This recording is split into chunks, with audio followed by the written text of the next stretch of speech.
Good day and welcome to Letters and Politics. I'm Mitch Jeserich. He was a convicted felon and he ran for president. He was in prison at the time of the election and he was known as Prisoner 9653.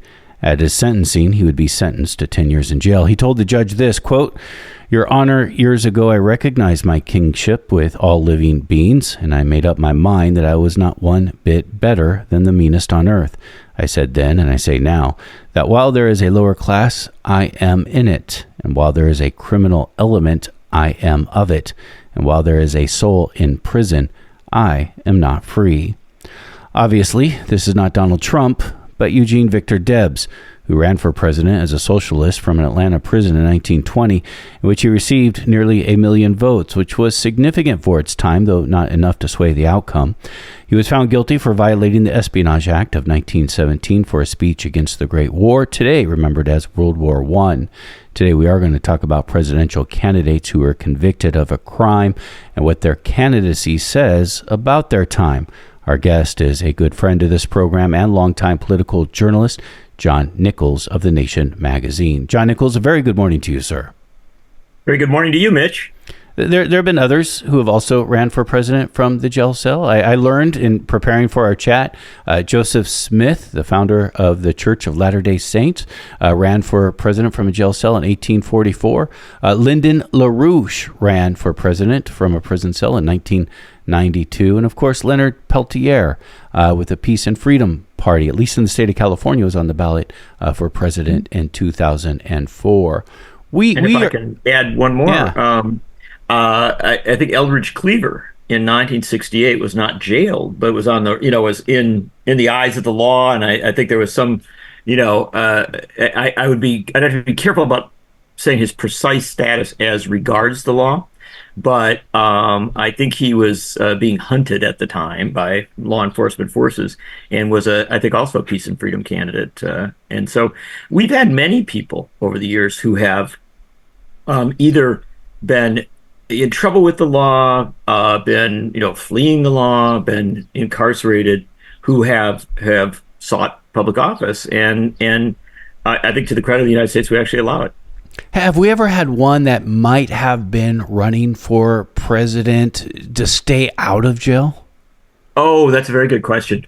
There's little doubt that when you get into the congressional level and the state legislative level, that there are folks who are looking for immunity, right? And if you move outside the borders of the United States, I might note Benjamin Netanyahu in Israel, who has had a whole bunch of legal problems there, and it's often charged in Israel that one of the reasons he wants to remain as prime minister is to avoid all the accountability that would come if he didn't have that position.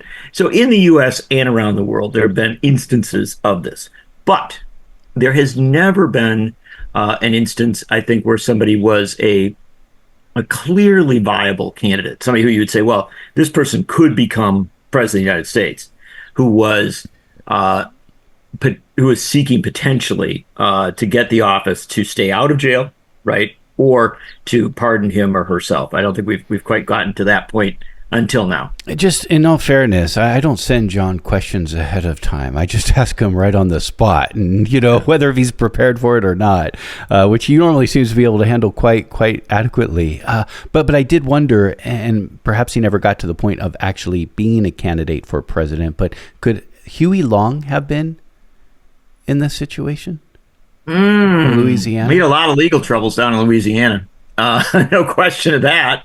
And I don't think quite. I think that because he was still serving in the Senate, if I'm not mistaken. Yeah. And so I think he was within the he's kind of a Bob Menendez sort of situation at that point. But you're right that perhaps had he not been assassinated, and it's important to that was part of the long and tragic story of Huey Long.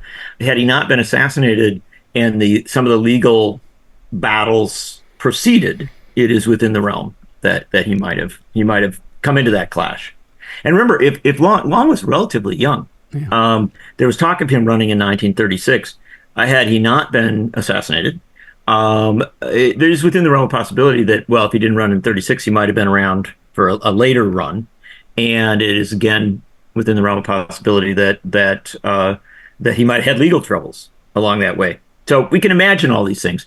We could talk about, other figures who've been certainly in conflict with the law, not headed for jail per se, but George Wallace as governor of Louisiana or of Alabama. My mistake. I'm thinking too many southern states here.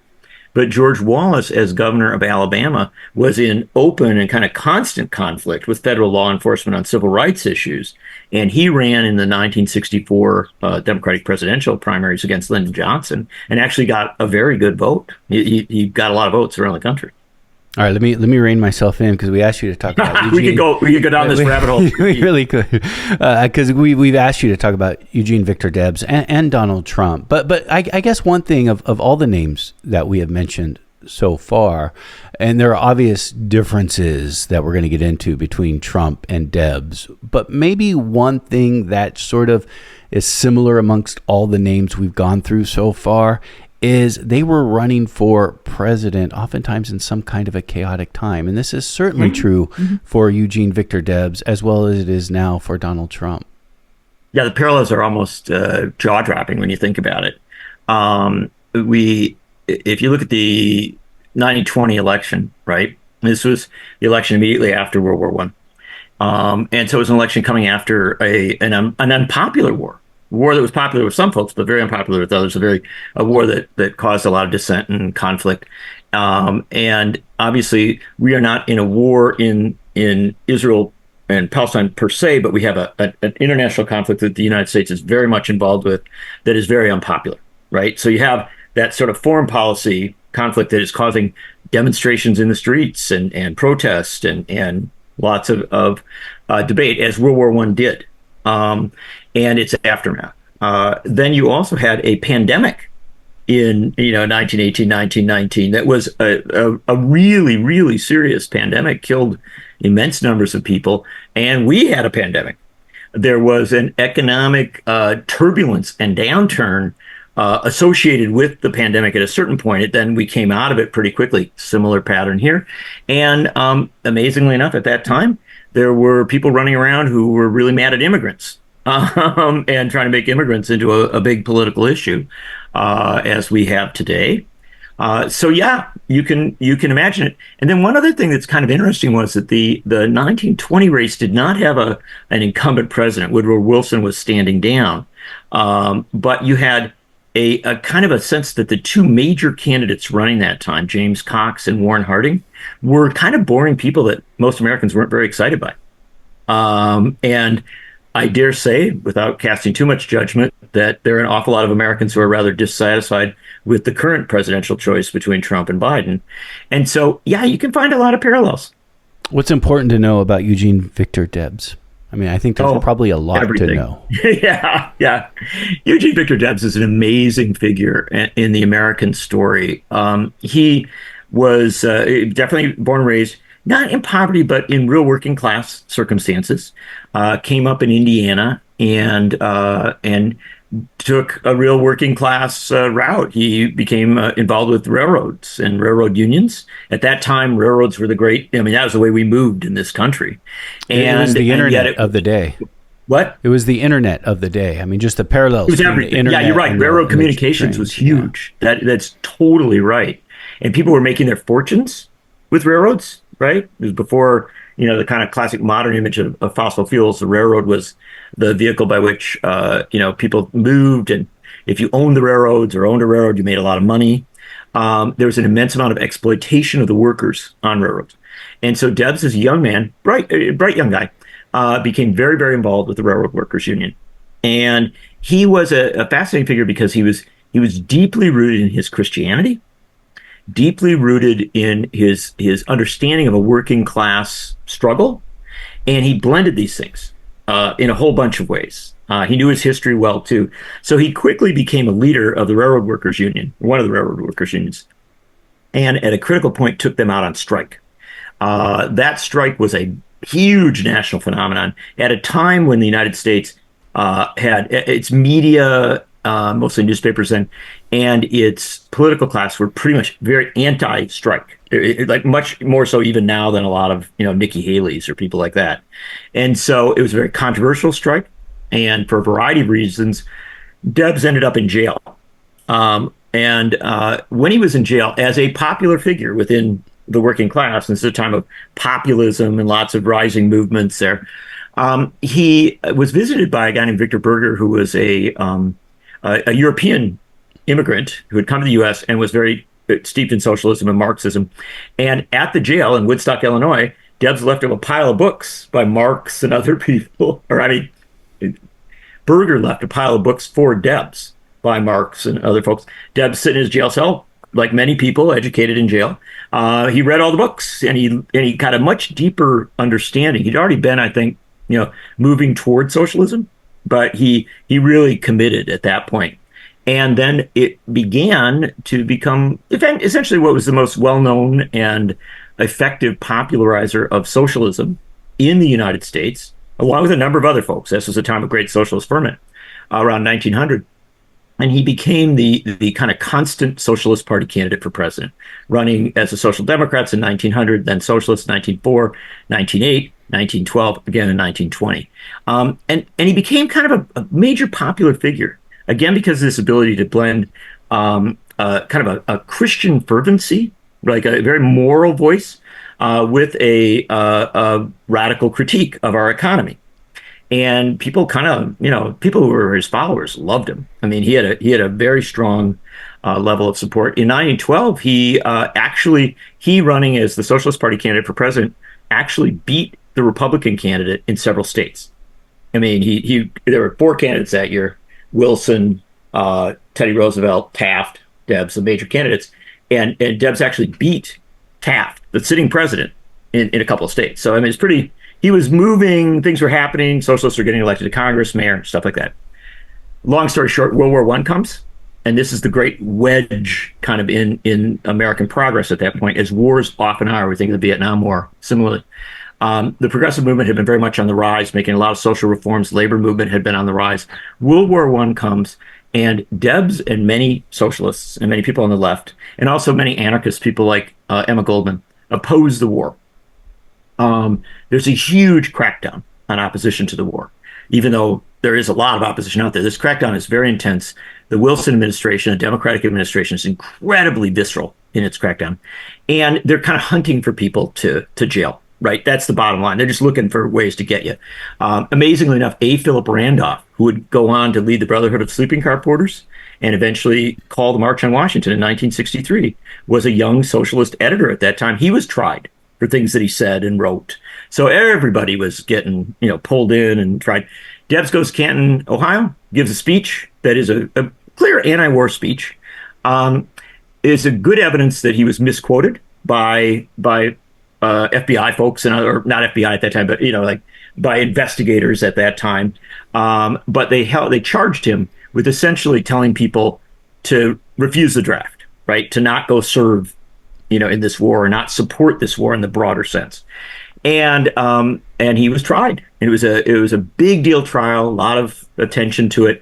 Debs never denied his opposition to the war. And frankly, he didn't fight the actual charge that hard. Basically, what he said was, I've got a right to oppose the war. I've got a right to speak out against this. If I don't, then you ought to put me in jail, right? Because I'm not going to renounce where I stand on these things. They did put him in jail. They sent him to the Atlanta Penitentiary. And that brings us up to this story today, because he was an absolutely beloved figure within the jail. He taught other prisoners. He was kind. He was apparently, when he left jail, there was like everybody in the jail was sort of cheering him as he left. It was such an absurdity to have him jailed, but also he did it so honorably that in 1920 there was no question the socialists were going to nominate him for president. And they actually, they had a good run with it. They made pins that showed him in his prison uniform and had his prison number, as you mentioned, and they made a big deal of the fact that he was behind bars for opposing what they saw as an illegal and immoral war, and opposing what they saw as an illegal, or at least an immoral, class system. And he did get better part of 1 million votes, ran very, very well in a number of states. New York, there are many parts of New York City where he came in first or second. Parts of Wisconsin, Milwaukee, which was a very socialist town where he did very well, and other places around the country. And then the last part, I'll tell the story, and then we should go into the deeper conversation here. Debs was ailing at that point. He did get out of jail. Remarkably, he was released from jail by the Republican who beat him, Warren Harding. And Harding Wilson would never. Wilson was horrible. Wilson was. I mean, Wilson was awful on these issues, and frankly, so were a lot of Democrats, to be honest. And Harding, nobody expected Harding to be all that great either. But the funny thing about Harding was he was really trying to. Harding was big. He had almost a philosophical obsession with an idea of normalcy, right? He wanted to return things to what he thought was normal. And one of the things that he thought was normal was that he didn't have one of your opponents sitting in jail, basically. Also, he didn't see any good of continuing it. So Harding let Debs out of jail. He, gave him the free pass out of jail. Did he commute him? Do you know? Was it a commute or? I don't think it was. I don't think it was a pardon. Was it? It wasn't a pardon. It was. I think it was a commutation of the remainder of the sentence. That there are people who are experts much more than I on this, so they could look at the exact details. But he was let out. It was right around Christmas Day. And the only ask that Harding had was that on his way back to his home in Terre Haute, Indiana, that Debs would come up the East Coast to Washington and have sandwiches and tea with him at the White House, which Debs did. And it spoke to an interesting dynamic of the times, but the bottom line reality of it is that Debs got out of jail, and he then did not run for president in 1924, but he endorsed Robert M. La Follette, the most successful left-wing candidate for the presidency in the modern age. La Follette got almost 5 million votes with the support of the Socialist Party. And basically, in those campaigns of 1920 and 1924, the Socialists and then the La Follette progressives really laid the groundwork for what would become the New Deal.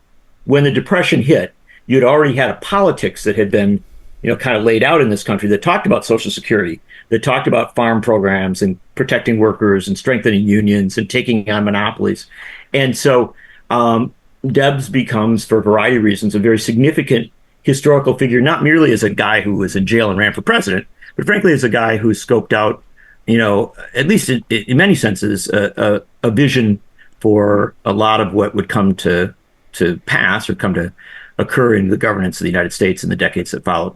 He wanted a revolution through the ballot box, which was actually a common thought among radicals, including communists in the first half of the 20th century in the United States. Absolutely. No, I mean, and it was around the world, right? And it wasn't such a crazy thought, by the way. Remember that the first part of the 20th century was a time of revolutions. There were a lot of things going on all over the world, including the Russian Revolution, but all sorts of revolutions in countries in Europe, and frankly, in places all over the world. In parts of Africa, and parts of the Middle East, and parts of Asia. They weren't always successful, but there were people really trying to throw off colonialism, to alter the politics of the time. Why? There's a whole bunch of reasons. One, colonialism was awful, and the economic systems of the time were pretty bad as well. But there was something else, that we had communications exploding, right? You had, the mass circulation of printed matter. You had easier transportation. You had kind of an evolution of, how we organized politically in all sorts of ways. It just became easier, frankly, in a lot of ways. And there's a lot of international communication, people coming from one place to another and bringing ideas. And so in the United Kingdom, as an example, Britain, there's formation of the Labour Party, and the Labour Party around, in this period kind of superseded the old centrist and right-wing parties and became, briefly a very powerful force, and then it would again rise. It may, a couple of weeks again come to power there, not as a revolutionary party today, but in those days, quite radical in many of its followers. And so this was going on all over, and it was happening in the United States. And Debs, I cannot begin to emphasize to you, somebody's written a lot about Debs over the years. Debs, philosophically, like La Follette and a lot of these other people, they were really very patriotic. Now, Debs might refer to himself, as Tom Paine did, as a man without a country, right? Or a man who, citizen of the world. And Debs clearly said that, there's no question. And yet they were deeply rooted in American history, deeply rooted in the American experience, and frankly, in this faith in a possibility that the United States could actually be this very humane and decent and honorable force, for its own people and in the world. And that's what made them anti-war. That's what also made them economic justice activists. It's also what made both Debs and La Follette, even separating from a number of people on the left in those days, really good on issues of race and gender, supporting, an opening up of democracy. There was this faith, and Debs had an amazing habit, if you will, of claiming history for socialism. And his great line was, "Lincoln was a Red." And he made the case that Abraham Lincoln, while maybe not a socialist, was somebody who was informed by left-wing writing and left-wing ideas, and in fact did land reform, and did take on the institution of slavery and things of this nature. Not as Lincoln could have done a lot more, but Debs, he had this talent for basically saying, yeah, what you like about America, that's the left, and you ought to empower it in the present time. This reminds me of a recent conversation I had with Benjamin Balthazar, which was about the history of Jewish involvement in the Communist Party in the first half of the 20th century, including a long history of anti-Zionist work within the Jewish community, coming from the Communist Party in the first half of the 20th century. And his grandfather and he was saying the story on air, his grandfather was a communist who got in a lot of trouble, got fired from his job because of his affiliation with the Communist Party, but still made sure he flew the American flag on his home. Look, I think that this is something that some of our Republican friends in the current moment who try so hard to make the S word such a scary thing, have a hard time wrapping their head around. And I think they genuinely have a hard time wrapping their head around it. I don't necessarily even think it's cynical. But if you know the history, if you recognize the history, what you will recognize is that the socialist movements of the early 20th century in the United States were,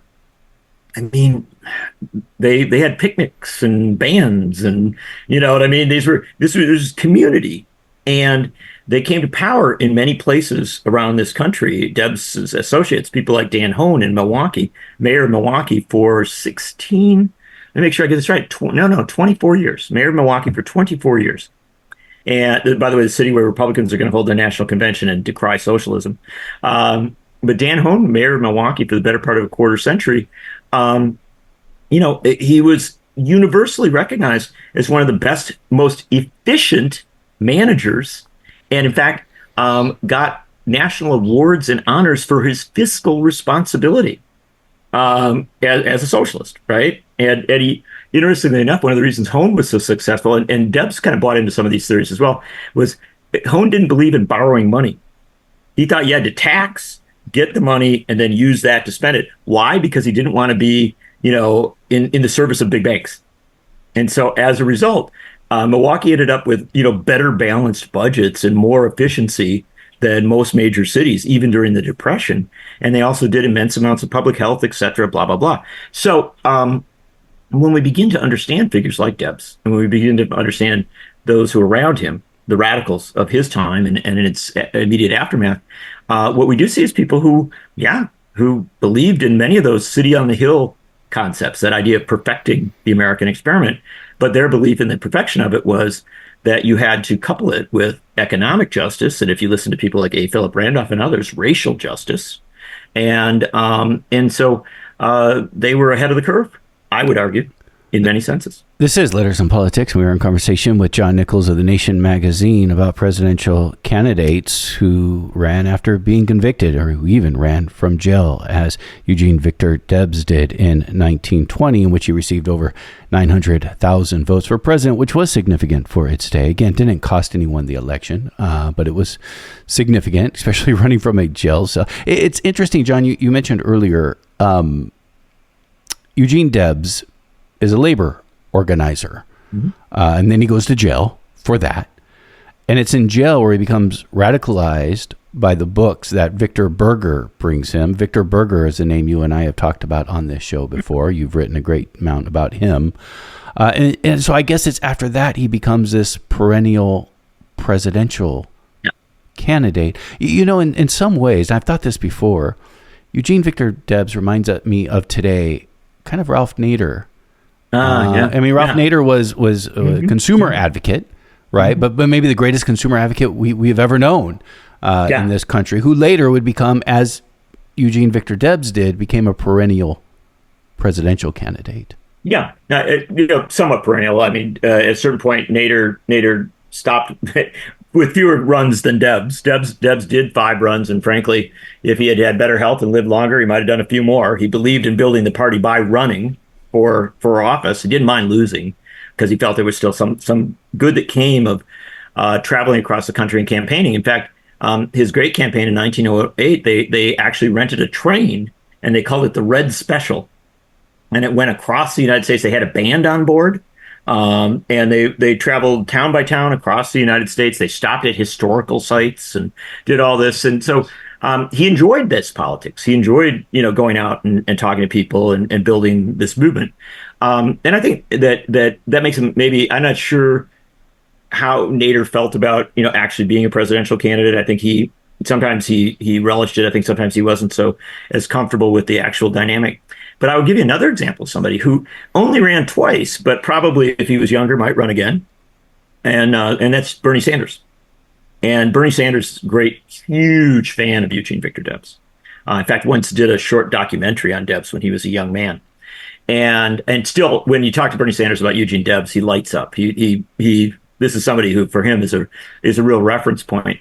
And I mean, when Sanders ran for president in 2015 and 2016, at least initially, he was pretty much written off. There wasn't a sense that he was going to do that well, right? It was raising a host of issues.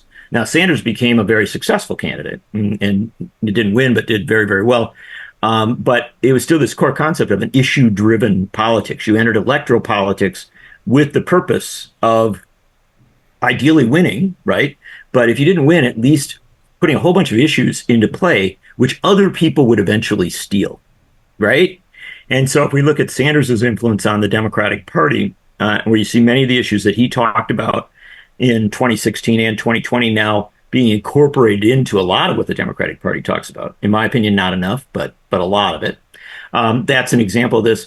And again, with Debs, I think there's absolutely no question that what he and the Socialists did in the 1910s, 19-teens, to some extent in the 1920s, had a huge influence on the reformed Democratic Party of the 1930s when Roosevelt, Henry Wallace, and others came to leadership in that party and said, we have to do fundamental stuff. We're going to have to do Social Security, right? And pause and think about the term Social Security. What is that rooted in, right?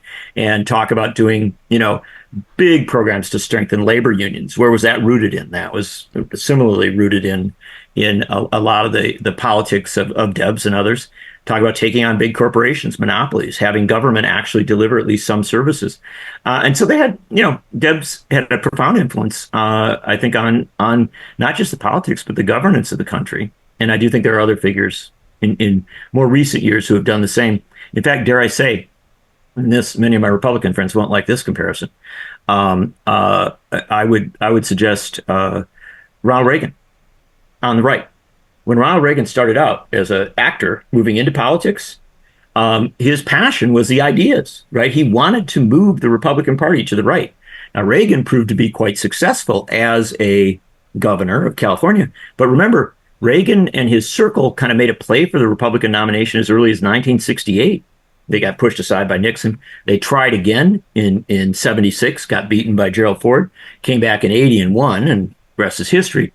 But I think we have people on the right and the left in America who are willing to mount presidential campaigns, not wholly for personal aggrandizement, right? Not for, I want to have power, I want the pomp and circumstance, but they really have a set of ideas that they want to advance. And I know we'll go through all this conversation here, but I think this brings us sort of full circle as regards our current moment, because when people compare Debs and Trump, I think that's the huge difference. I mean, Trump seems to be so absorbed with himself and so absorbed with his own, aggrandizement, whereas Debs, I think, was in a wholly different place. I mean, he was in jail for very different reasons, and he was also in jail and ran for the presidency from jail for very different purposes. Are you seeing those comparisons being made between Trump and Debs? But not in a sophisticated way, because our media in the United States doesn't cover politics, right? If it did cover politics, right, they would be doing exactly what we're doing, right? You dig into this and you kind of get a perspective. You recognize that there's nuance and complexity, and you can make historical references. That's fine, but make sure that they're understood in the context of their times, and again with some perspective. That's not what's happening. What's happening now is that everybody's saying, "Oh, Trump might go to jail." I don't happen to think he will go to jail, because I think we live in a country where it's very hard to put billionaires in jail, or even faux billionaires in jail. But there's people saying, well, he might go to jail. And, oh, that's just like Eugene Victor Debs. No, it's not. These are very, very different stories and very different trajectories. The only touchstone on it, or reference point, which you started with, Mitch, is this understanding that if someone is in jail, they can run for president of the United States. We allow that, and that's a good thing, right? You can't jail your opponent and then put that person off the ballot, right? There's some value in that, and I think, and just as I think there's value in letting people who are in jail vote, right? You ought to be able to vote. And some states in this country, we've made that very, very hard, or people even who've been in jail and done their time, we make it hard for them to vote. We have a criminal justice system in this country. It does its work, for better or worse. We also have a political system in this country. And because you've gotten on the wrong side of the criminal justice system shouldn't mean that you are completely X'd out of the political process of this country, for a whole bunch of reasons. But unlike Eugene Victor Debs, we're looking at a situation where the other guy, Donald Trump, potentially, and we'll have to see what happens. There's still time till we get to November.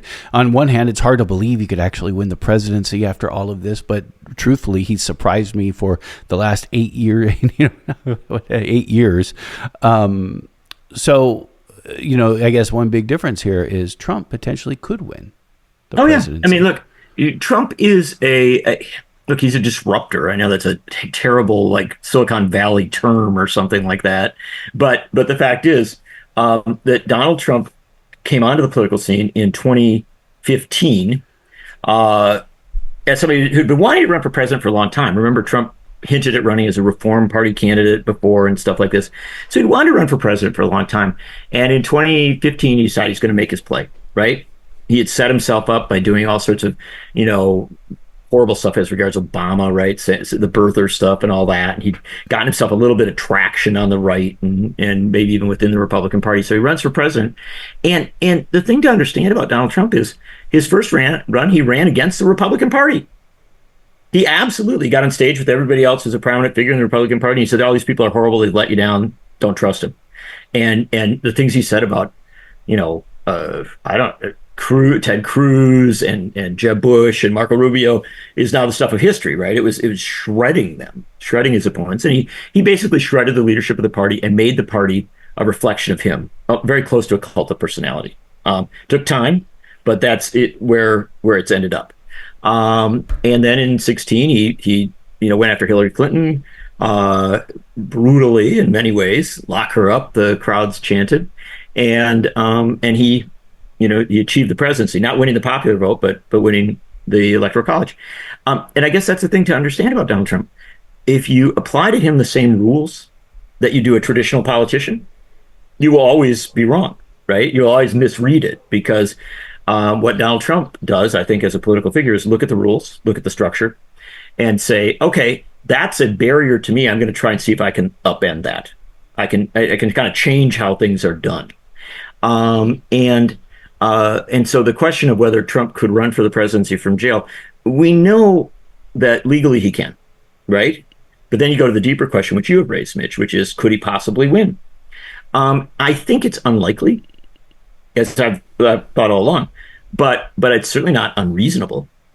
It's not beyond the realm of possibility. So that is very different from Debs. So even though the polls are putting Trump slightly ahead right now, you think you think it's still unlikely he wins the presidency? I do, but that's put put that in put that wherever you want to put it, right? That's punditry. That's Yeah. probably the worst of all. I mean, we thought it was unlikely in 2016, so at least I Yeah, did. although I give myself minimal amount of credit because I wrote a piece for the Nation saying this guy actually could. You got to be careful with it. He's got some arguments that might get him further than you think. So I've always thought he could. I've always thought he had some political skills that allowed him to get further than you might expect. But here's the really big difference, Mitch, between Debs and Trump. Big difference. Debs was the leader of the Socialist Party. The Socialist Party was a small party. It had mayoralties. It had a couple members of Congress, including Victor Berger and Meyer London, people, and it had some political traction in the country. Some places like Milwaukee, it was very, very strong. But it wasn't a powerful national party. This country has, unfortunately, in my view, since the 1850s, been a pure two-party system, right? You have other parties that rise, and try to break that, and more power to them. Because I think a multi-party system is preferable in a lot of ways. But the reality is these two parties have so dominated not just the structures of the country, but also the media, kind of the whole discourse about politics. So when you are the head of a small party, as Debs was, you're one thing, right? Whether you're in jail or not, there's a certain sort of a ceiling on you. If you're the leader of one of the two major parties, right? You come into the political process, no matter how much trouble you're in, no matter how good or bad you are, with something in the range historically of around 40%. Now, because we've become, I think, an even more deeply divided country, I think you're talking 45, 47%, just by having that letter after your name, R or D. And that means that if you are the candidate of one of these two major parties, no matter what trouble you're in, no matter what's going on, you're probably going to win at least 20, 22 states. You're going to win a whole bunch of electoral votes. And when you understand it in that context, the prospect that you might become president of the United States is pretty real, And the support he receives from the Republican Party still today is striking. I was struck by listening to Marco Rubio talk about the conviction on 34 counts, or yesterday on Meet the Press, Senator Tom Cotton. Yeah, I mean, this is with the jury. This isn't an impeachment trial in which the other party is trying to impeach you, and you have your own party members trying to disrupt it and keeping it from happening. This is a jury trial. This is you found a number of jurors that each side would agree to. You had a trial. It went all through, and they unanimously found you guilty on 34 counts, and yet they're still using basically the same talking points, with differences obviously, that they were using for the impeachment trial, that it was just all rigged. Well, yeah, exactly. And it's not just Trump saying this. It is basically the leaders of the Republican Party. Well, in fact, both the people you mentioned would both like to be Trump's vice presidential nominee, Rubio and Cotton. And so they're not only like defending, in some philosophical sense, they'd actually like to join the team, right, and be a part of the ticket. And so, yeah, you do see this writ large across the Republican Party. There are a few dissenters, Lisa Murkowski, Larry Hogan out in Maryland, who have been savagely attacked by the rest of Republicans for even saying, well, maybe you ought to at least think about the rule of law. And that's the nature of contemporary politics. It isn't just the Republican Party. I think both parties have become really, obsessed with the defense of their own.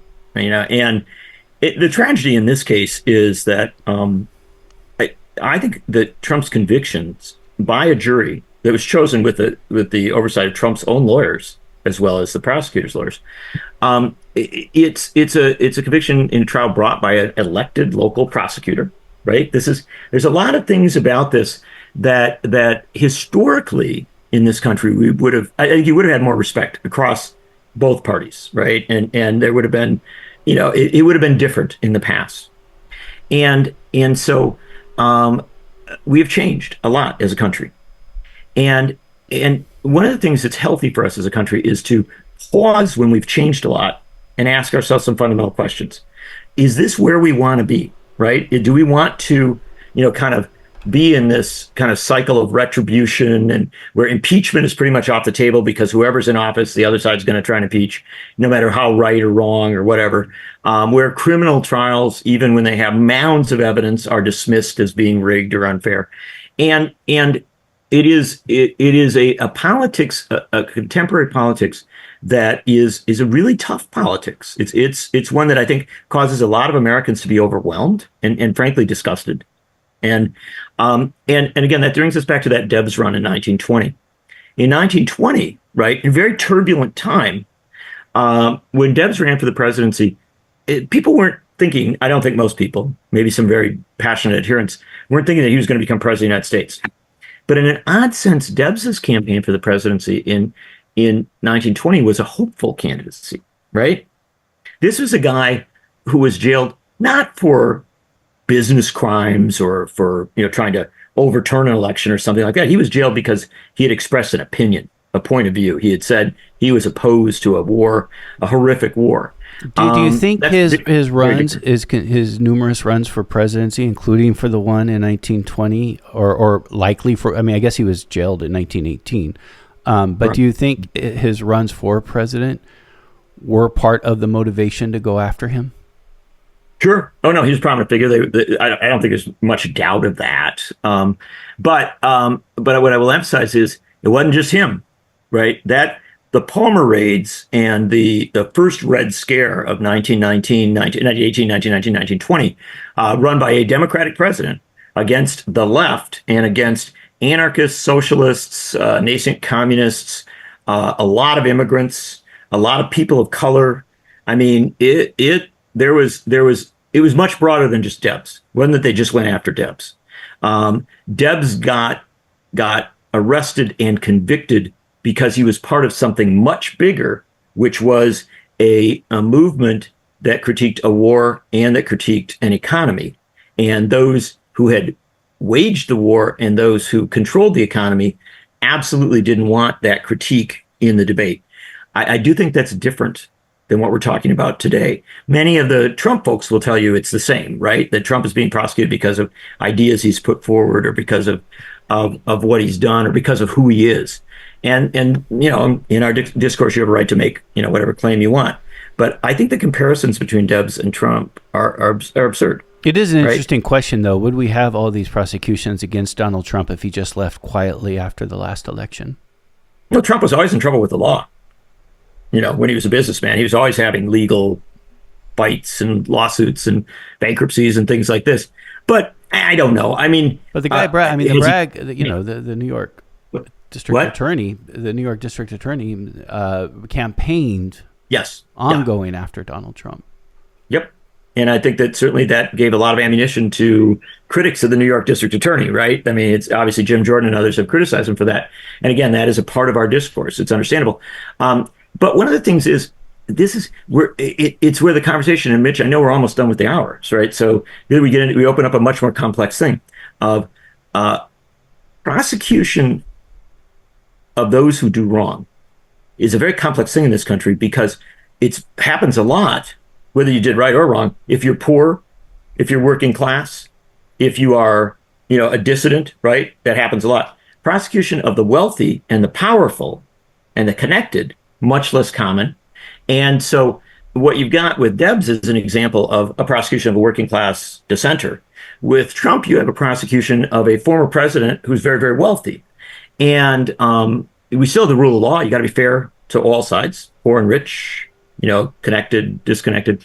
But at some fundamental sense, we do have to understand these are distinct, right? That Trump has had the benefit of tremendous amounts of resources to defend himself, and he will continue to have that. He has the benefits of being a wealthy and powerful individual in this country.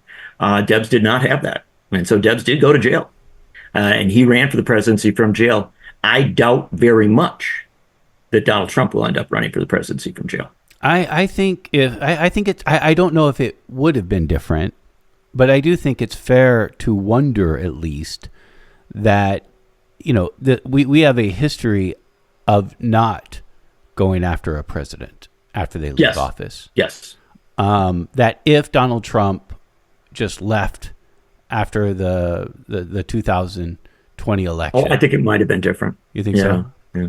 I mean, look, some of the things that people are critical of Trump for might well still be prosecuted. It's within the realm. But one thing that I would tell you would be unquestionably different would be the media attention to it, right? There are many people who criticize the media for over-covering Trump.